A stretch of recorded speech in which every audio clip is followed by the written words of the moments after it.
একজন মহিলা, হাদিস শরীফে এসেছে, হুজুর সাল্লাল্লাহু আলাইহি ওয়াসাল্লামের কাছে এসে বলছে, হে আল্লাহর রাসূল, আমি জিনা করেছি, আমাকে শাস্তি দেন। ওই মহিলা জানে যে জেনার শাস্তি হলো তাকে প্রাণদণ্ড দিয়ে দেওয়া, সঙ্গে সার করে দাও। মহিলা জানে। হুজুরের সামনে এসে বলছে, হুজুর আমি জেনা করেছি। হুজুর মুখ ফিরালেন ডান দিকে, মহিলা আবার ডান দিকে এসছে, বলছে হুজুর আমি জেনা করে শাস্তি দেন। হুজুর আবার বাম দিকে ফিরলেন, মহিলা আবার বাম দিকে এলো। তিনবার বলা হয়ে যাওয়ার পর হুজুর বলছেন, ও মহিলা, জেনা করার পর তার দ্বারা তুমি গর্ভবতী হয়েছো নাকি? বলে হ্যাঁ, গর্ভবতী হয়েছে। আল্লাহর নবী বললেন, মহিলা তুমি অপরাধ করেছো, কিন্তু তোমার গর্ভস্থিত সন্তান তো কোনো অপরাধ করে নাই, সুতরাং তোমার উপরে শরীয়তের হদ জারি করা যাবে না, ডেলিভারি হোক, তারপরে বিচার হবে। মহিলা চলে গেল আফসোস করতে করতে যে আমার বিচার হলো না, যদি এর মধ্যে আমি মরে যাই তাহলে জেনা করেছি। দুনিয়ার শাস্তি তো সহজ, পাথর মেরে উড়িয়ে দেবে, সঙ্গে সার করবে, এটা তো সহজ, কিন্তু কিয়ামতের ওই কঠিন জাহান্নামের আগুনে জ্বলতে পারবো না। মহিলাটি সন্তান ডেলিভারির পরে মহিলা চলে এসেছে রাসূলের কাছে, হুজুর এই সে আমার বাচ্চা ডেলিভারি হয়েছে, আপনি মেহেরবানি করে আমার উপরে হদ জারি করেন, শাস্তি দেন। আল্লাহর নবী বলেন, মহিলা তুমি অপরাধ করেছো, কিন্তু তোমার সন্তানের হক আছে, তোমার বুকের দুধ 2.5 বছর পর্যন্ত সে পান করবে, আমি তার হক নষ্ট করতে পারি না। মহিলা আবার চলে গেল কাঁদতে কাঁদতে, যদি এর মধ্যে মরে যায়, 2.5 বছর যেতে পারে নাই, তার আগেই মহিলা ওই বাচ্চাটাকে কোলে নিয়ে হাতে একটা রুটি দিয়া হুজুরের কাছে আসছে। কত পেরেশানি দেখেন। মহিলা এসে বলেন, ইয়া রাসূলুল্লাহ, আমার এই বাচ্চা এখন দুধ ছেড়ে দিয়েছে, সে রুটি খাইতে পারে, হুজুর আর দেরি করবেন না, এই শাস্তি না নিয়ে যদি মরে যাই, জাহান্নামের কঠিন আযাব আমি ভোগ করতে পারবো না। আল্লাহর নবী ওই মহিলাকে অর্ডার দিয়া দিলেন, একে বুক পর্যন্ত মাটির মধ্যে গেড়ে দিয়া চতুর্দিক থেকে পাথর নিক্ষেপ করো। মহিলাকে নিয়ে পাতাকে বুক পর্যন্ত মাটির ভিতরে গেড়ে দিয়া চতুর্দিক থেকে যখন পাথর নিক্ষেপ করা হচ্ছিল, রক্ত ছিটে এসে একজন সাহাবীর গায়ে পড়ায়, সাহাবী মহিলাকে ভৎসনা করলেন। আল্লাহর নবী বললেন, শুনতে পেরে নবীজি বললেন, ও সাহাবী, ভৎসনা করো না, বরং এই মহিলার তওবা আল্লাহ রাব্বুল আলামিন এমন ভাবে কবুল করেছেন, যদি সে তওবা দুনিয়ার সব মানুষকে ভাগ করে দেওয়া যায়, তাহলে সমানভাবে ভাগ করে দেওয়া যাবে। আমার বন্ধুগণ, কিয়ামতের দিন ওই কঠিন অবস্থা থেকে, জাহান্নাম থেকে বাঁচার জন্য সকলকেই চেষ্টা করতে হবে, ভালো কাজ করতে হবে, ঈমানের উপরে চলতে হবে। আল্লাহ রাব্বুল আলামিন বলেন, ইন্নাল্লাযীনা কাযযাবু বিআয়াতিনা ওয়াস্তাকবারু আনহা লা তুফাত্তাহু লাহুমুল আবওয়াবুস সামা। যারা কিয়ামতকে অস্বীকার করেছে, আমার আয়াতকে মিথ্যা মনে করেছে এবং আমার দিন থেকে যারা ফিরে গেছে, আমি তাদের জন্য আকাশের দরজা খোলা হবে না, ওয়ালা ইয়াদখুলুনাল জান্নাহ, আর তাদের জন্য বেহেশতের দরজাও খোলা হবে না, হাত্তা ইয়ালিজাল জামালু ফি সাম্মিল খিয়াত। আল্লাহ রাব্বুল আলামিন বলেন, উটের সূচের ছিদ্র দিয়ে উট গমন করা বরং সহজ হতে পারে, সম্ভব হতে পারে, এই লোকগুলির আল্লাহর জান্নাতে প্রবেশ করা এর থেকেও অসম্ভব, অর্থাৎ কখনোই তারা জান্নাতে প্রবেশ করতে পারবে না। আল্লাহ পাক বলেন, এরপরে কিয়ামত অনুষ্ঠিত হয়ে যাবে। সূরা ফুরকানে আল্লাহ বলছেন, ইযা রাআতুহুম মিন মাকানিন বাঈদিন সামিউ লাহা তাগায়ুযান ওয়া যাফীরা। যখন তাদেরকে জাহান্নাম দেখতে পাবে, অর্থাৎ যখন তারা জাহান্নামের দিকে অগ্রসর হবে, তখন তারা দূর থেকেই জাহান্নামের ক্রোধ এবং তেজস্বী আওয়াজ শুনতে পাবে। জাহান্নামের আওয়াজ, বিকট আওয়াজ। ওই যে কক্সবাজারে সমুদ্র সৈকতে ভ্রমণ করতে গিয়ে সমুদ্রের তুফানের আওয়াজ শুনছেন না? কথা বলেন না কেন? সমুদ্রের তুফানের আওয়াজ শুনেছেন তো? এইটা কি? এটা কিছুই না, এর থেকে মারাত্মক আওয়াজ, তেজস্বী ক্রোধের আওয়াজ কানের মধ্যে আসতে থাকবে জাহান্নামীদের। আল্লাহ রাব্বুল আলামিন বলেন, وإذا ألقوا منها مكانا ضيقا مقرنين دعوا هنالك ثبورا। যখন তাদেরকে হাত পা বেঁধে এই জাহান্নামের কোন সংকীর্ণ জায়গায় ফেলে দেওয়া হবে, তখন দাও হুনালিকা সুবুরা, তারা তখন নিজেদের ধ্বংস এবং মৃত্যু কামনা করবে। আল্লাহ বলেন লা তাদউল ইয়াউমা সুবুরান ওয়াহিদান ওয়াদউ সুবুরান কাসীরা। আজকে এক মিনিট, কোরআনে কারীম এটা আমার নাযিল করা, এর মধ্যে কোনো ভুল নাই, এর মধ্যে কোনো সন্দেহের কোনো অবকাশ নাই, এ সবটাই আমার নাযিল করা, আমার কালাম, আমার বাণী।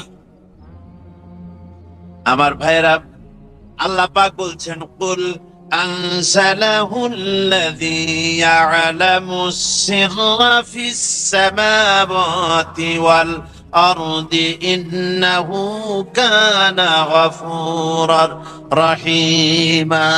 বলো, এই কোরআন অবতীর্ণ হয়েছে তার কাছ থেকে যিনি জমিন এবং আসমান সমূহের সব তত্ত্ব, রহস্য, গোপন রহস্য সবকিছু যার কাছে উদ্ঘাটিত, তার কাছ থেকে কোরআন এসেছে। ইন্নাহু কানা গফুরার রহিমা, নিশ্চয়ই তিনি ক্ষমাশীল, দয়াবান।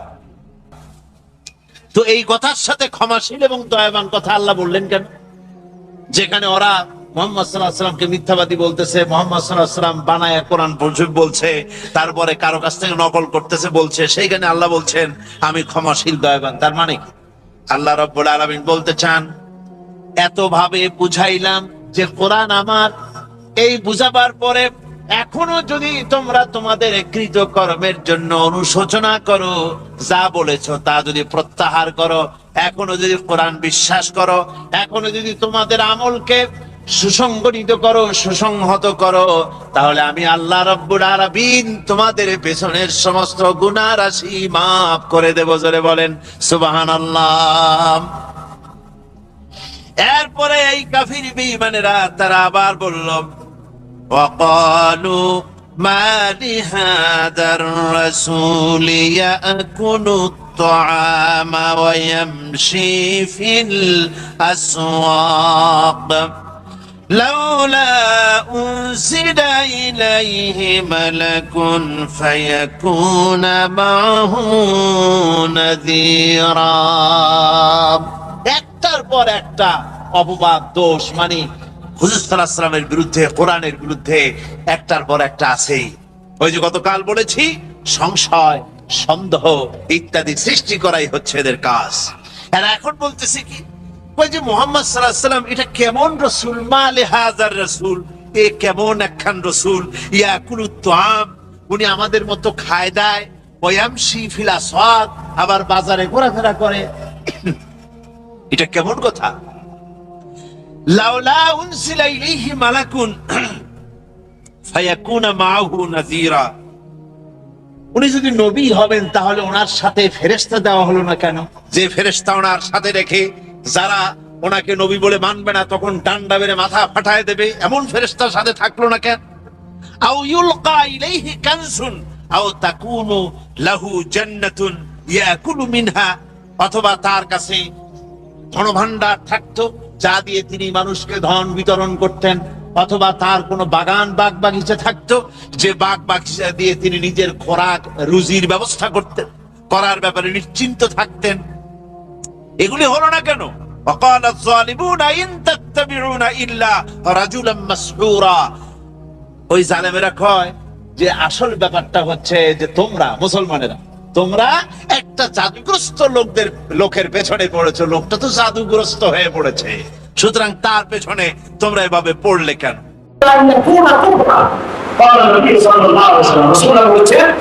দারিদ্র মানুষকে পুকুরের মধ্যে নিয়ে যায়। মানুষের যখন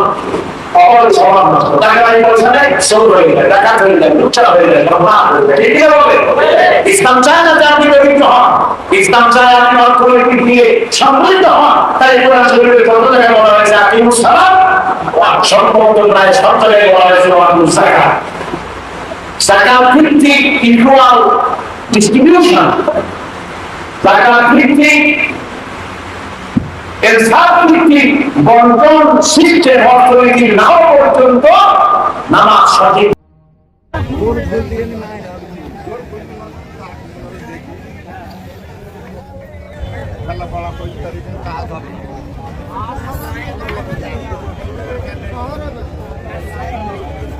আমি 1 টাকা নেব না ভাই, ওটা তো দিতে পারবো না, না 1 টাকা ছাড় আমি ছাড়ব না।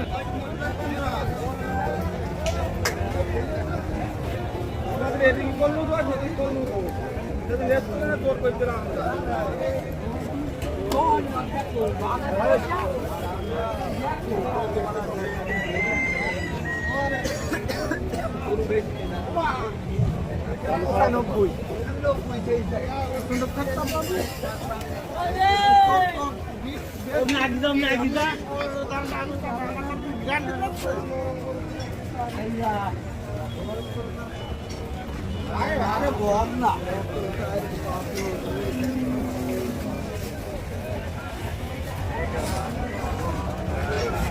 এরাম দিয়ে করবেন না, নাইমেজ থাকবে এই ঘন্টা মানুষ।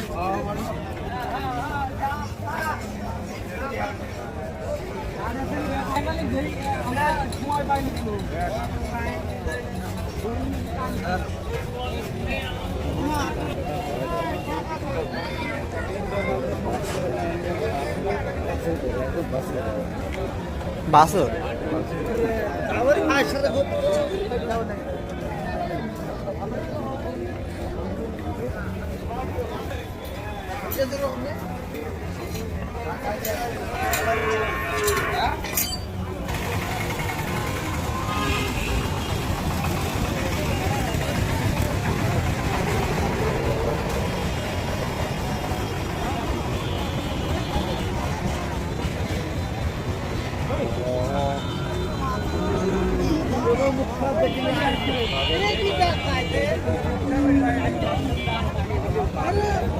বগন করে কেন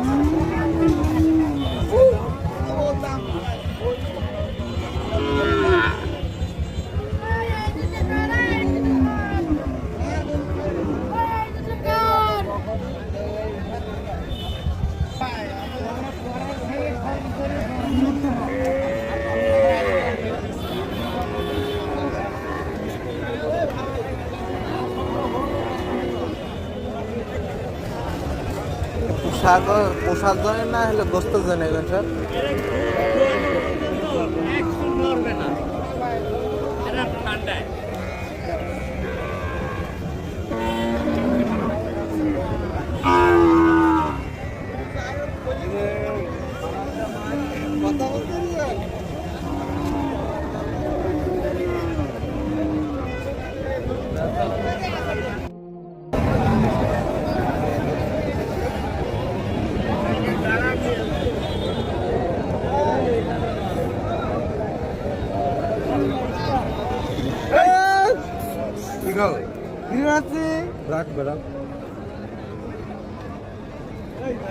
দেখো সাদাটা দেখো তাহলে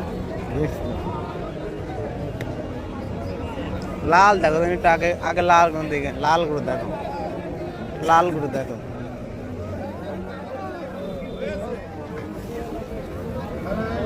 মুন্ডে মাথা দেখো না, এই যে মুন্ডে মাথা এটা এই গোটা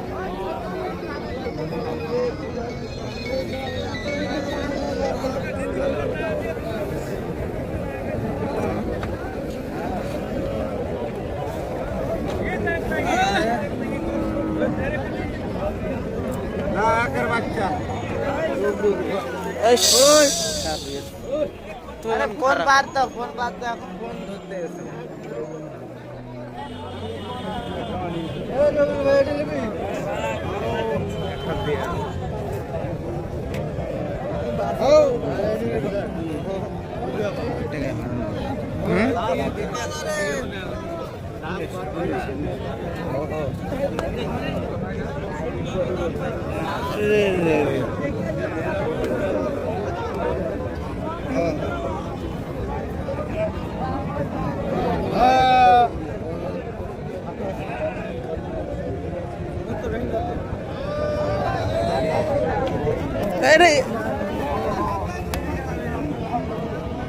খারাপ গরু।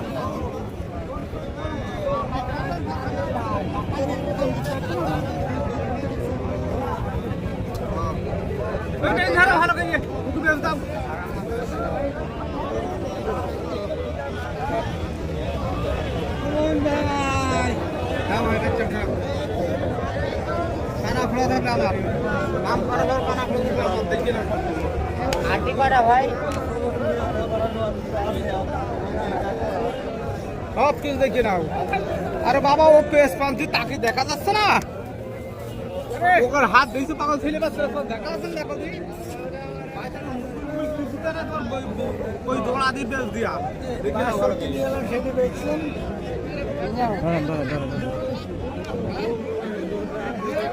ভালো করে দেখি না বাচ্চারা দেখি না ভাড়া করে ভালো করে দেখি না। ওর আজকে তো কড়াই দিয়ে দেখতে হবে। দেখো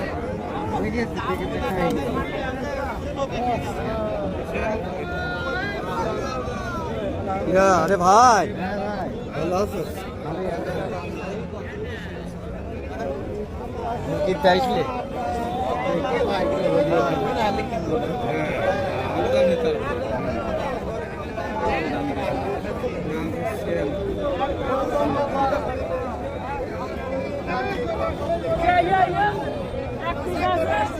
ভালো করে দেখবেন দেখে শুনে নিবেন। গরু আসছে চাচা, গরু আসছে।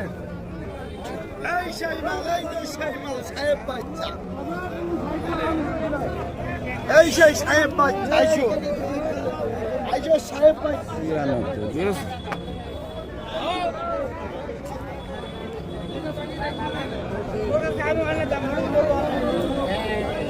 একটু উইসো হলে দাম বেশি, একটু উইসো হলে দাম বেশি।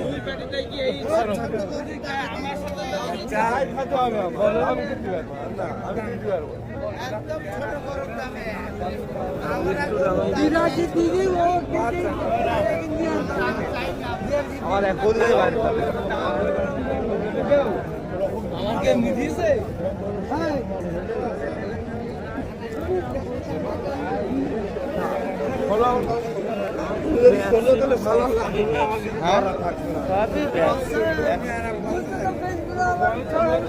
সাগরের কারো আছে নাকি?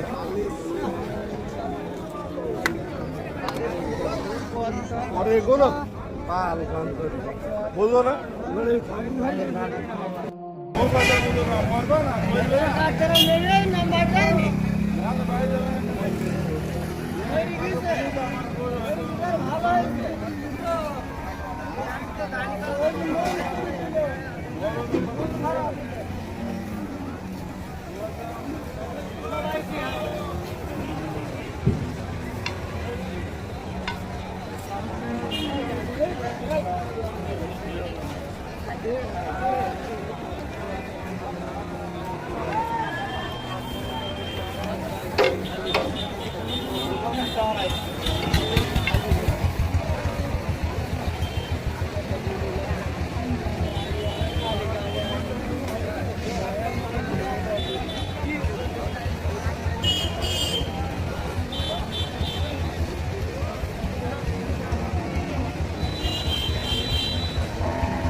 হ্যাঁ